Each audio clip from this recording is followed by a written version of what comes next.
Assalamualaikum warahmatullahi wabarakatuh. Bismillahirrahmanirrahim. Bismillahirrahmanirrahim. Wassalatu wassalamu ala rasulillah Muhammad ibn Abdillah wa ala alihi wa ashabihi wa mawalah. La hawla wa la quwata illa billah, amma ba'd. Jamaah Masjid Raudhatul Falah Surabaya yang dirahmati oleh Allah Subhanahu wa taala. Puji syukur alhamdulillah, marilah kita haturkan kehadirat Allah Subhanahu wa taala yang telah menganugerahkan kepada kita nikmat iman dan Islam, nikmat kesehatan, nikmat kesempatan, dan nikmat-nikmat yang lain, sehingga pada malam ini kita bisa menunaikan sholat isya berjamaah, dilanjutkan tarawih. Mudah-mudahan ibadah kita diterima oleh Allah Subhanahu wa taala. Amin ya rabbal alamin. Shalawat dan salam mudah-mudahan tetap terlimpahkan kepada Nabi besar Muhammad sallallahu alaihi wasallam. Para jamaah yang berbahagia, malam ini malam ke-21, malam ganjil 10 hari terakhir. Mari kita kuatkan istiqomah kita, khususnya 10 hari terakhir bulan suci Ramadan ini.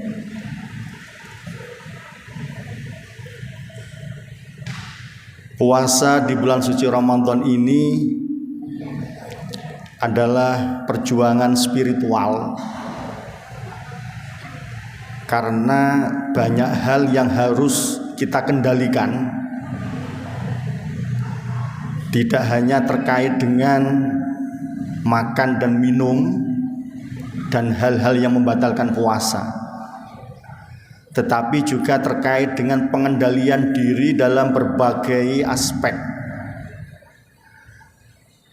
Nafsu-nafsu yang negatif itu juga kita kendalikan selama bulan suci Ramadan.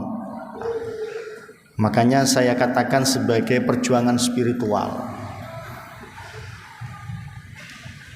Dan puasa ini memiliki kekuatan spiritual yang sangat kuat. Jadi orang akan menahan diri untuk melakukan apapun karena dia ingat sedang puasa. Jadi kalau ada makan dan minum enak-enak di depan meja, di tengah terik matahari, cuaca panas, walaupun makanan atau hidangan itu enak-enak, panjenengan paling-paling hanya melihat saja. Mau makan, mau minum, mesti ingat, oh iya saya puasa. Nah, itu contoh kekuatan spiritual puasa bisa menahan bahwa orang itu ingat kalau sedang puasa. Demikian pula kalau akan melakukan sesuatu yang tidak baik, ya. Misalnya kalau orang itu punya kerentek, mau korupsi gitu ya, atau mau menipu orang, pada saat itu dia ingat, oh iya saya puasa. Nah, itu alat kendali yang luar biasa. Termasuk orang mau bicara kotor ya. Misalnya kalau di Surabaya itu orang biasa misuan. Ngerti nggih misuan nih? Ucapan-ucapan yang tidak baik atau ucapan kotor ya, orang juga akan mikir, oh iya saya puasa, masa saya miso. Jadi kekuatan spiritual puasa itu luar biasa. Nah, ini alhamdulillah kita sudah menjalani sampai malam ke-21. Besok puasa yang ke-21. Maka beruntunglah orang-orang yang sudah mampu mengendalikan diri dalam berbagai aspek. sampai puasa yang kesekian ini menjadi sesuatu prestasi kita di hadapan Allah. Karena tidak semua orang itu bisa seperti kita. Ada orang sehat, bugar, tapi disuruh puasa gak kuat. Kenapa kok gak kuat? Ya karena gak punya tekad bulat untuk menunaikan perintah Allah.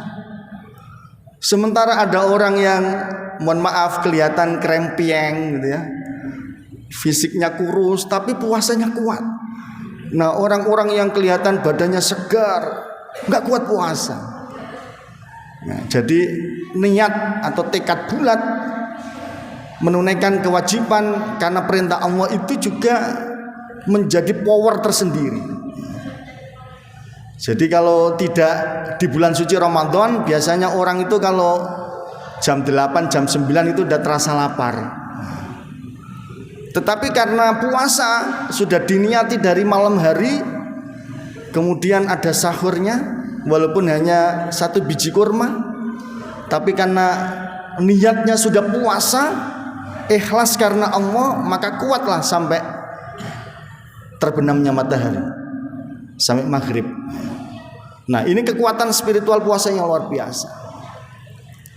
Dan orang yang berpuasa itu seperti orang yang sedang bertanding, menjadi pemain.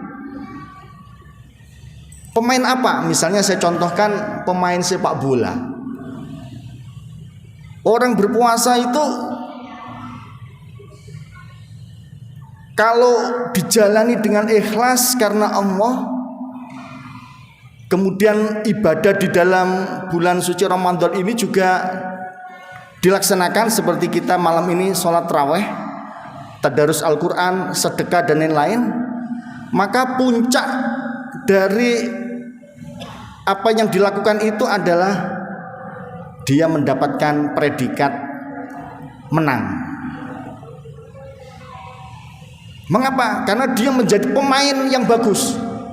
Puasanya ikhlas, kemudian dibarengi dengan ibadah-ibadah yang lain secara istiqomah, maka dia akan mendapatkan predikat menjadi pemenang.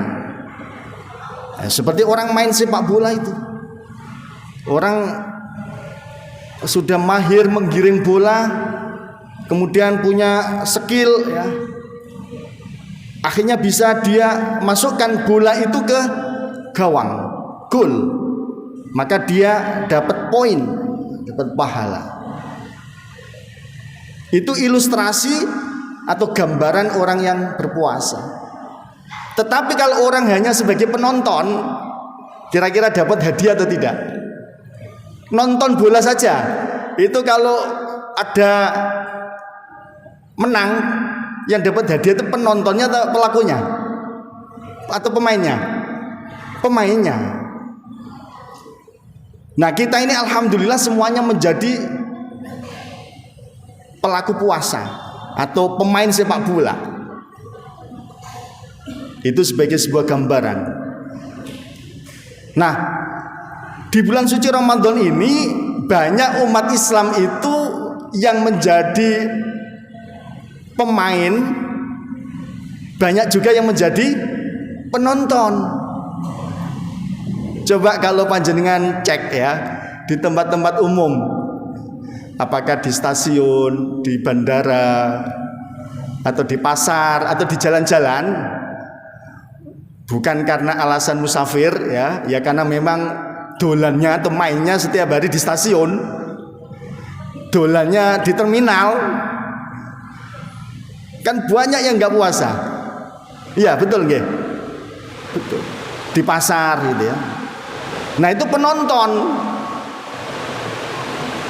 Walaupun medan laga itu sedang digelar, yaitu bulan suci Ramadan, tapi karena jadi penonton sampai Ramadan selesai ya nggak dapat apa-apa.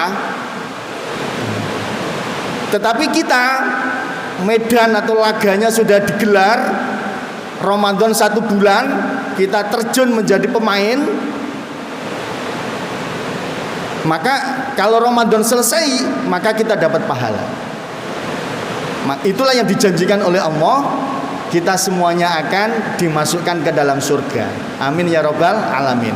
Nah, jamaah di Masjid Rodotul Falah ini semuanya potongan masuk surga. Amin ya rabbal alamin.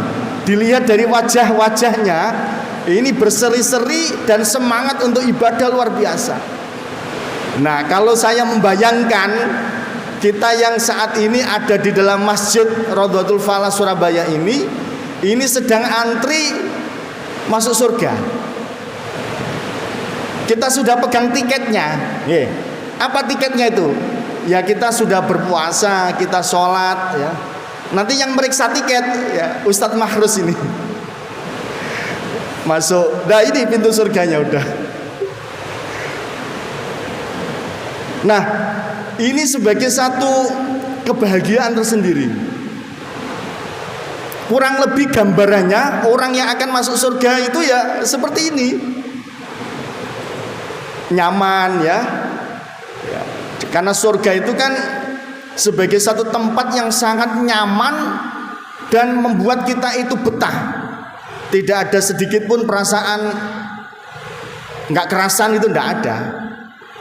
Nah seperti kita di masjid begini nih, perasaan nyaman, tenang, karena ini adalah Baitullah. Nah orang-orang yang istiqomah puasa ini punya keistimewaan. Sudah disiapkan oleh Allah surga khusus namanya Ar-Rayyan. Loh Pak, berarti nanti kami hanya masuk satu jenis surga aja?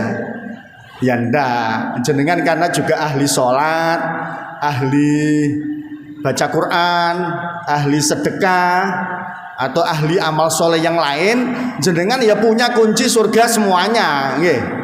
Ya, seperti jenengan kalau di dunia itu ya punya rumah di Ngagel, punya rumah di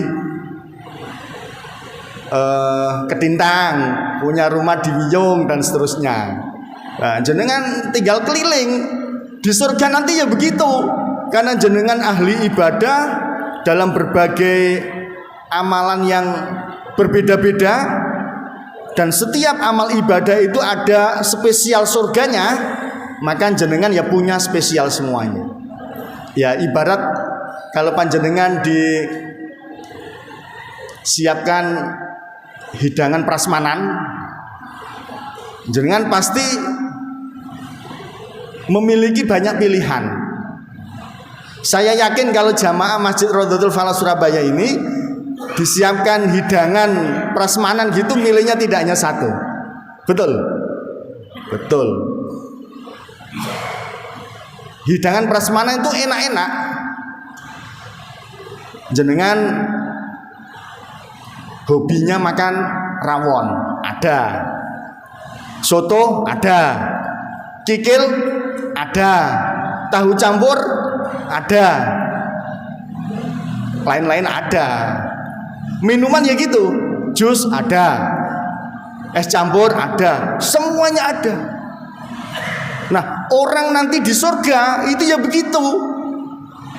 Mau masuk surga Firdaus punya kuncinya, mau masuk surga Naim punya kuncinya, mau masuk surga Ma'wah punya kuncinya, dan surga-surga yang lain punya kuncinya, sehingga jenengan itu bisa merasakan semuanya. Seperti nikmatnya kita itu ketika menghadapi atau ketika dihidangkan makan prasmanan, nikmat semuanya. Mudah-mudahan kita betul-betul menjadi penghuni surganya Allah Subhanahu wa taala. Amin amin ya rabbal alamin. Demikian kuliah singkat yang dapat saya sampaikan, mudah-mudahan bermanfaat dan kita mendapat hidayah dari Allah Subhanahu wa taala. Amin ya rabbal alamin. Kurang lebihnya mohon maaf. Wallahul muwaffiq ila aqwamit thoriq. Wassalamualaikum warahmatullahi wabarakatuh.